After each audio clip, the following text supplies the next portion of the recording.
Alka-Seltzer for headache. Alka-Seltzer for acid indigestion. Alka-Seltzer for cold distress. Alka-Seltzer presents the Quiz Kids. Now let me have your attention, class. Here's question number 1 for today. Which one of the 7 dwarfs would be most benefited by being dipped in the River Shannon? Well, there's a question you may want to think about for a minute, friends. It's a little tricky. And when you come up with the answer, you'll want to check it against those given by the youngsters here in our classroom of the year. So here they are, the Quiz Kids and the chief quizzer himself, Joe Kelly.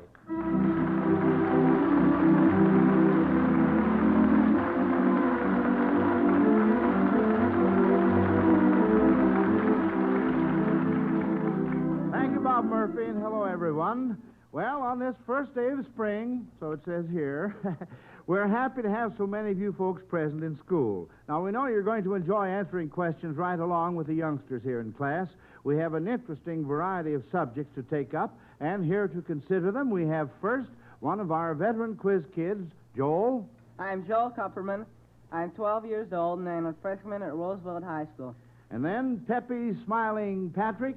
I'm Patrick Owen Conlon. I'm 11 years old and 7A at the Fort Dearborn School in Chicago.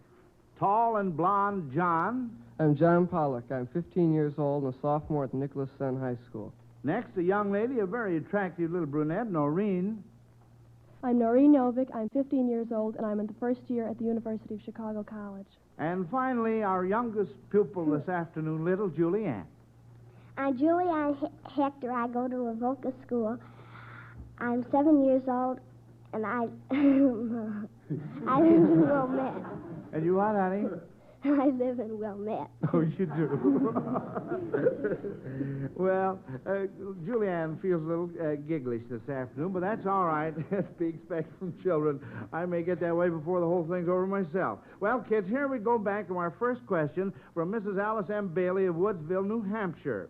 Which one of the 7 dwarfs would be most benefited by being dipped in the River Shannon? And we have 3 hands up, and Patrick's hand was first. Well, it could be dopey or sleepy because it would wake them up. Well, and that's it might true. be grumpy, too, because I've heard legends about how it makes people happy. Well, yes. And then again, Joel? Well, I think it'll be grumpy because it helps your I think now it's supposed to help your disposition if you're dumped in there. Well, I must say that both you kids are on the right track. Noreen? Well, the River Shannon is Irish, and Irish eyes are smiling, and Grumpy is the one who's most in need of smile. Well, I'm afraid you haven't given me the correct answer on this. It would be bashful, because there's an old superstition that anyone dipped in the River Shannon loses all bashfulness. Well, that means that you missed that one, kids. Yes, sir, the very first one. But don't worry now, we can't get them all. And it also means that Mrs. Alice M. Bailey of Woodsville, New Hampshire, wins a big Zenith radio phonograph combination from the makers of Alka-Seltzer. Here's our next question. Martin Hackelman of Detroit, Michigan, wants us to suppose a chemistry professor took over the job of weatherman. In writing about the weather, he used atomic numbers. Can you make the necessary associations from the numbers and tell what the forecast was? Listen. Tomorrow, 88, 53, 7, followed by 50, 8, 74. Pat? Well, would you give that first one again? 88, 53, and 7. Well, I can tell you that. 88, well, we'll take 7. Start from the end. All right. Let's see. That's nitrogen. That's right, correct. That's N. N. And let's see, 88. Well, 53 would be next now if we're going... Yeah, 53. Well, I can give you the 88. That's radium. All right, radium. And, of course, 53 is iodine, and that'd be rain. R-A-I-N. That's and right. What's the other one? 58, 74. Well, 8 is oxygen. 8 is oxygen. And 50 is tin. 50 is tin. All right. right. Now we've got to get the symbols. Oh, yes, 50 is oxygen. That's O. O. And well, anyway, 8 is oxygen. 50 is 10, that's SN. SN? And then, of course, the last one was, what was it? 74. 74. That'd be W. Yeah. And that'd be tungsten. Tungsten? So rain followed by snow. That's the right, answer. Pat. Good boy.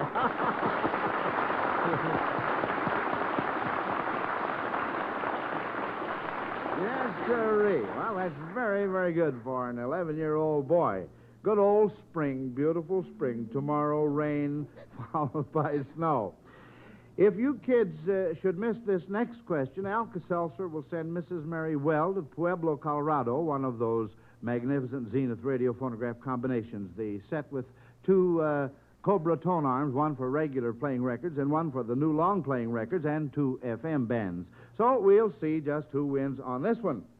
A man living close to the northern border of the panhandle of Texas wishes to take his family to see a state capital, but on examining his map, he finds he is closer to 6 other state capitals than his own. Can you name 4 of them? Joel? Well, let's see. First, his own is Austin, Texas.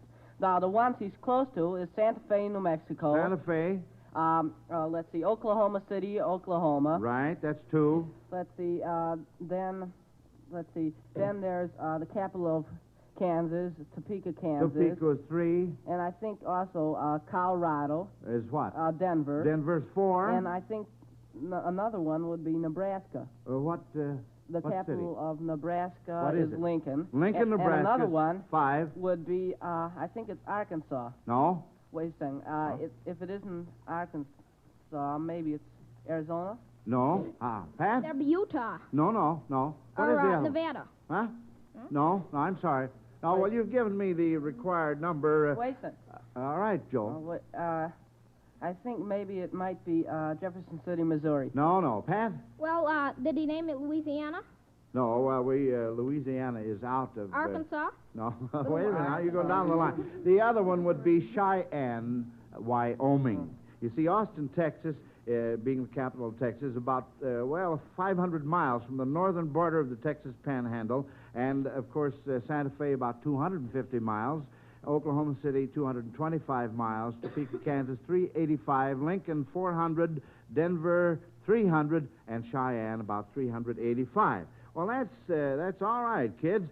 That means, of course, that Mrs. Mary Weld does not receive the big Zenith radio phonograph combination for her question because you children answered it correctly. But she does get a radio and a mighty fine Zenith portable radio in a handy luggage case. Now, folks, this is always the reward when a question is used on our program. So send in your questions to Quiz Kids Chicago and see if you can win a Zenith radio. Now, I'm going to ask Howard Peterson at the organ to help me with this next question, which is a history question from Mrs. Suzanne Wallace of Pawtucket, Rhode Island. Howard will play 3 songs whose titles suggest famous ships in American history. Let's see if you youngsters can name the ships. You must get 2 out of 3 to score on this. Here's the first one.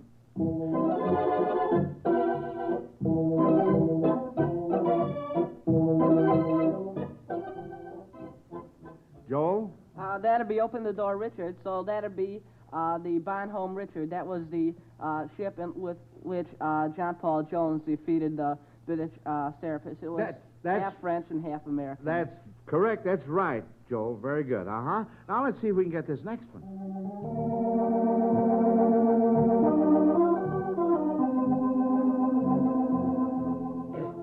Noreen? That's by the light of the silvery moon, and the Half Moon is the name of the ship that Henrik Hudson sailed into. Henry New Hudson and the Netherlands. Half Moon. That's correct. And here's the last one.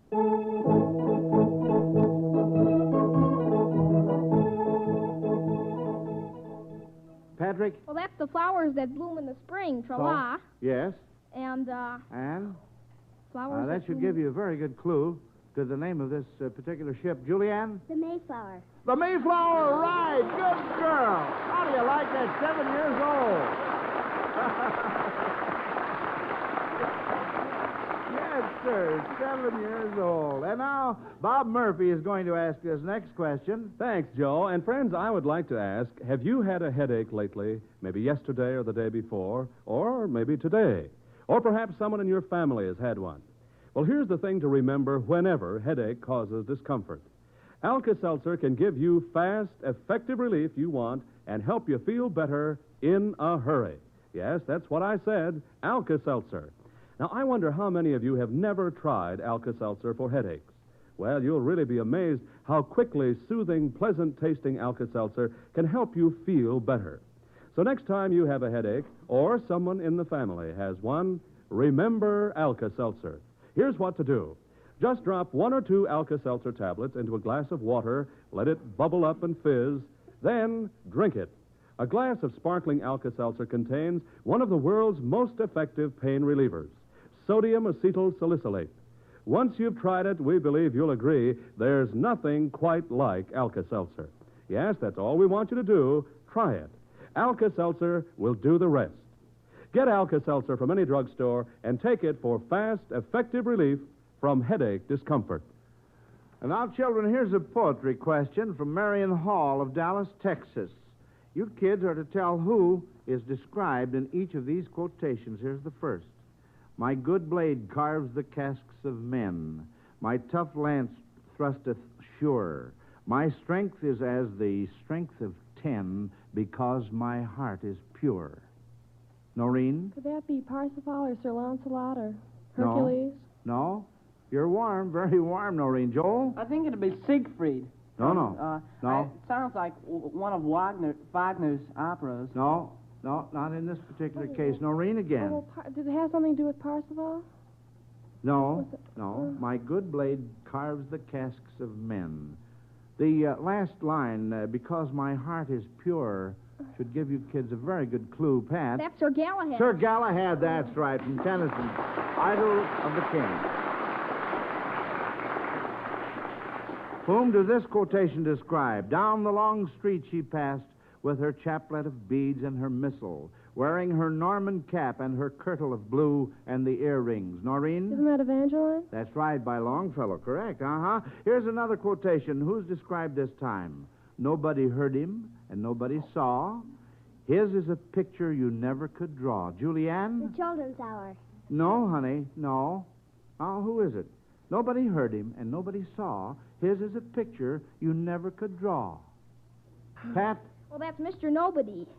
No. Or, it's an imaginary character who gets blamed for everything. Julianne? Robert Louis. It's The Unseen Playmate. The Unseen Playmate by Robert Louis Stevenson. That's right. Here's an interesting question from Mrs. A. Kamike of New York City. You kids will hear 3 sound effects, and each should suggest something associated with the word golden. For instance, you may have heard of the golden touch. But see if you can determine these goldens. You must get 2 out of 3 on this. Here's the first one.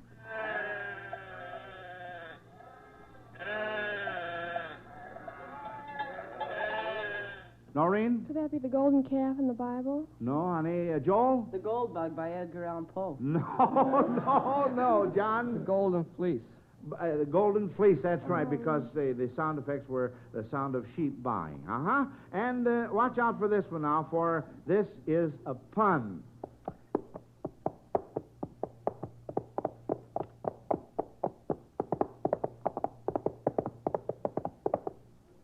Patrick.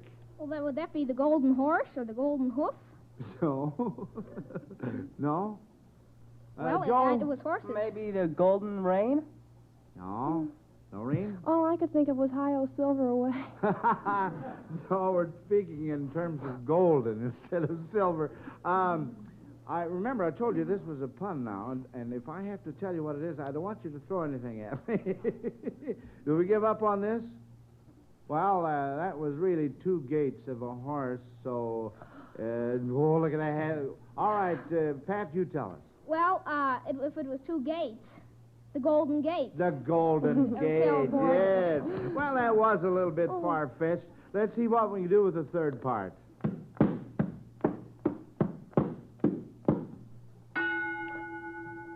John? Golden gloves. Golden gloves, right. That's correct.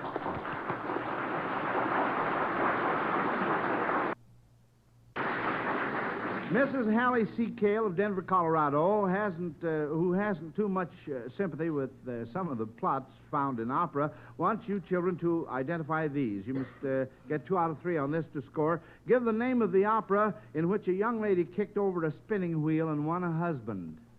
The name of the opera. Joel.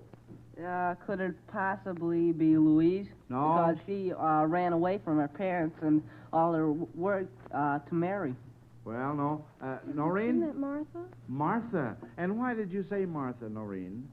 Well, because that was a story of a girl. She was an aristocrat, and she dressed up as a country girl to work for two people who weren't aristocrats, and she found that she couldn't do the work, and she just kicked over the spinning wheel.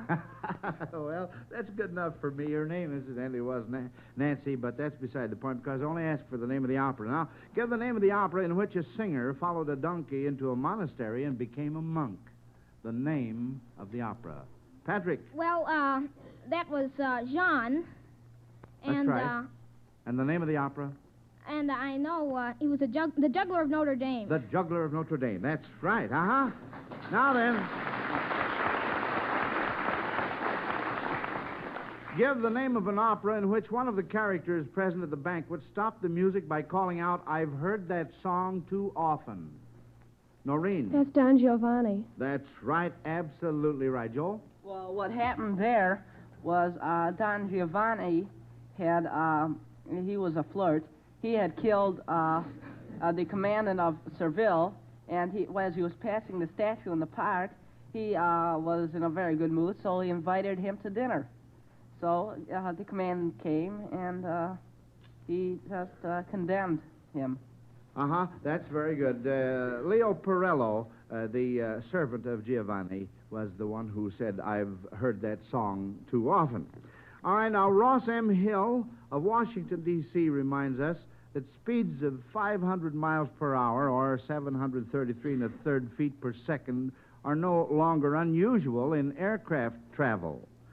How would this compare to the speed of a bullet from a .30-06 caliber rifle?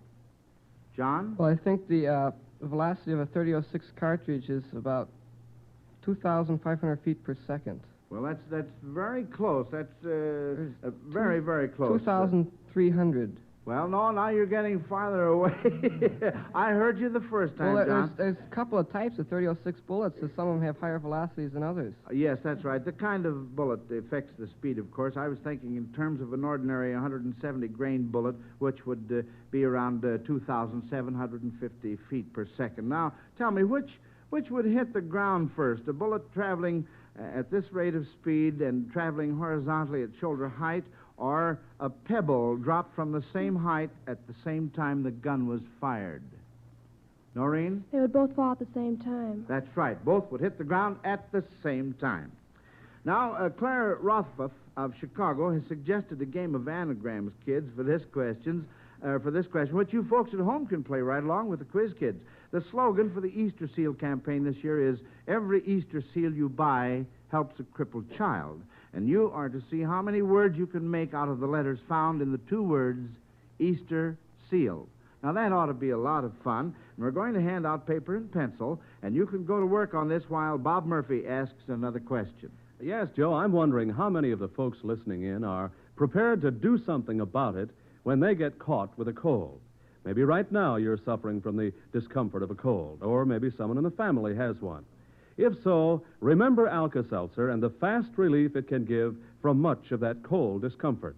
Yes, Alka-Seltzer's ABC Cold Comfort Treatment is easy and really effective. Here's the way it goes. A, Alka-Seltzer. Start taking it at once to help relieve that ache-all-over, feverish feeling. B, be wise. Beware of drafts, dress sensibly, be careful of your diet, be sure to get more rest than usual. And C stands for comfort. The comfort an Alka-Seltzer gargle can give that sore throat caused by your cold.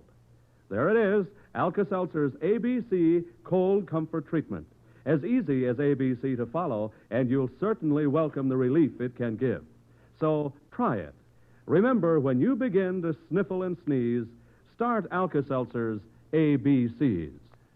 All right, kids, let's go back to our game of anagrams and see how many words you've made out of the letters in the two words Easter seal. Now, let's see who has the most words written down. Don't call them out yet. Just count them and tell us how many words you have. Noreen, how many? 20. How many? 20. You have 20. And Pat? I have 8. You have 8. Julianne? 1. You have 1. Well, good girl. And Joel? So far, 6.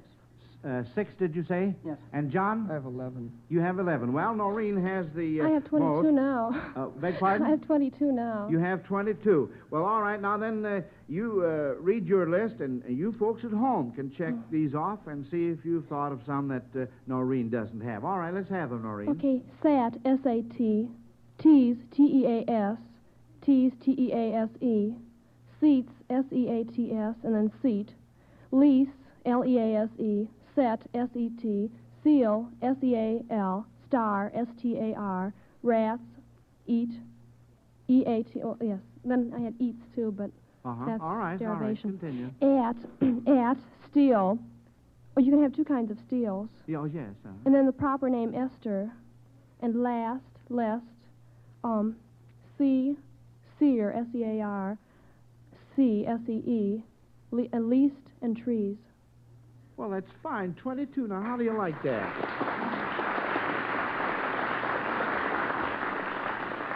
But now, this reminds me that after our program today, the Delano School for Crippled Children in Kansas City, Missouri, will broadcast the finals of a local Quiz Kids contest which has been conducted especially for these children, and the winner will be a guest of our National Quiz Kid program 3 weeks from today. I wish all you youngsters in the Delano School for Crippled Children the best of luck, and we shall look forward to having your winner join us. And incidentally, I'm sure all of us will gladly do our part in buying Easter seals. Now, this question from W. Richard Steffen of Madison, Wisconsin, is the one I've been looking forward to. We're going to let you hear 3 beautiful spirituals, and to sing them for us, we have our old friend in our classroom, Mr. Win Strachey. Now, the question you quiz kids are to answer is, name one book of the Bible where you could find the biblical character which is referred to in the title of each spiritual. Now, here's the first one. Joshua at the battle of Jericho, Jericho, Jericho. Oh, Joshua at the battle of Jericho, and the walls come tumbling down, right up to the walls of Jericho. Patrick? Wasn't that Exodus?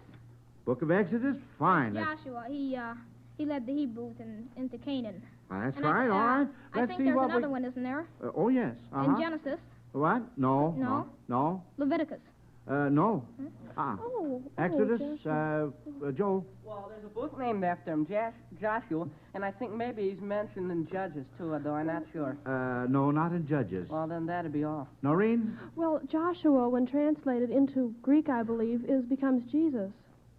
Well, now, I'm not sure about that. I think I am. Well, I hope you are, because I'm going to call you right. Well, let's get on to the next one and see what we can do with this one. Go down, Moses, way down in Egypt's land. Tell old Pharaoh, let my people go. When Israel was in... Joel? Exodus and Leviticus. Leviticus. Leviticus. Exodus, Leviticus. That's right. And also Numbers and Deuteronomy. All right, here's the last one. Little David was a shepherd boy. He fought Goliath and shouted for joy. Little David, play on your harp. Hallelujah, hallelujah. Little David, play on your harp. Hallelujah. John? Well, it's the book of Psalms. He wrote all the Psalms. That's right, and little David. That's absolutely right.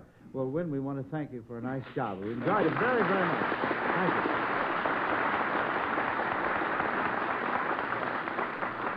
Now, kids, Mary Lynch of Danvers, Massachusetts asks this question. If you lived in Central America and you could go swimming in the Pacific Ocean but not in the Caribbean Sea, what country would be your home? Joel? El Salvador. El Salvador is right. Now, if you could swim in the Caribbean and not in the Pacific, what country would be your home? Joel? Honduras. Well, what part of the Honduras? I think not British Honduras. That's what you mean. You say not British Honduras? Patrick? I say it is British Honduras. It is British Honduras. That's right. Uh-huh. Well, Joel, you started to talk yourself out of that one. Well, Mrs. Helen M. Coleman of Erie, Pennsylvania asks if you children can name 2 military titles you might hear used in an ordinary or medical sense in a hospital. Noreen? Well, a major operation. Major operation. And the general, anything. General, diet, or... That's right, anesthetic. And can you think of any others? Gave me 2. All we asked for was 2. Joel? Well, there might be rooms marked private. Private room. That's right. Very good. Mrs. Volley McCamley of Los Angeles, California says she has reached the 50 mark and has never had a surprise party. And she would like to ask you, Quiz Kids, if you think it is more fun to be surprised or if really you would rather know what's going on. Let's see. Noreen? Well, most of the fun of a party is being able to plan it and having something to do with it. Being surprised sort of keeps you out of a lot of the fun. You like the surprise angle then, eh? No, I like to plan it myself. Oh, you like to know what's going on. Oh, I see. Patrick? Well, there are good arguments for both sides. I would support the surprise angle, though. Many times it's been pulled on me, and I've just been aching to know what's going on. But if that ever happens again, I'll remember what I'm saying here. Yes, I hope you will. I do think it's more fun to be surprised. You get a lot more kick out of it when you know what's going to happen. That's I mean, when you don't know what's going to happen. Joel? Well, it all depends who you are. If you're the person, naturally you want to know what's going on. But if you're the friend of the person, you'd want it to be a surprise party. Otherwise, I wouldn't particularly care. Fine. And John? Well, I think it'd be more fun to know about it because you always get anxious to have it, and I think most of the enjoyment comes there, too. Yes. And Julianne? Well, I think it's more fun to be surprised because on my birthday, my sister, she told me it was a beach ball when my mom didn't want her to. Oh, well, how do you like that? That's fine.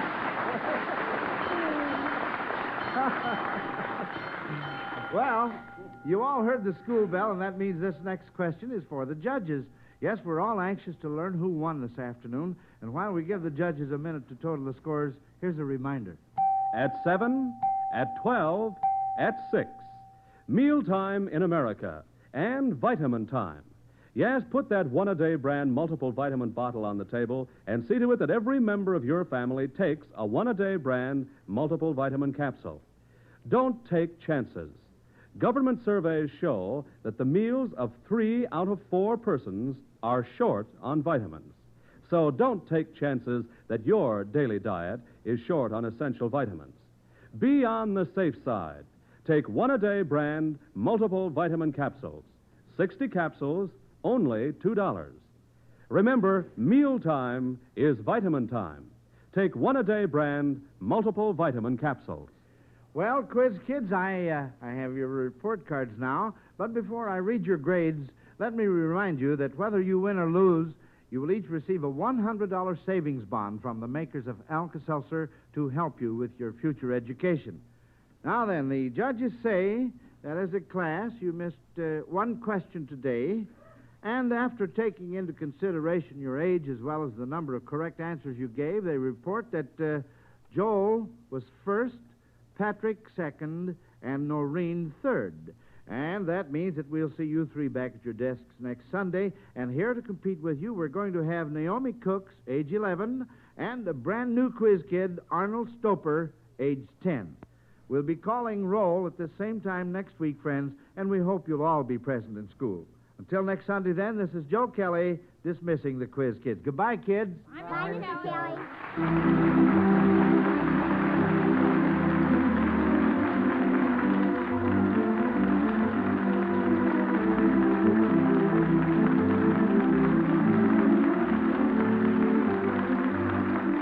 Listen to the Quiz Kids every week and listen to Alka-Seltzer's News of the World every Monday through Friday on most of these NBC stations. This is Bob Murphy speaking.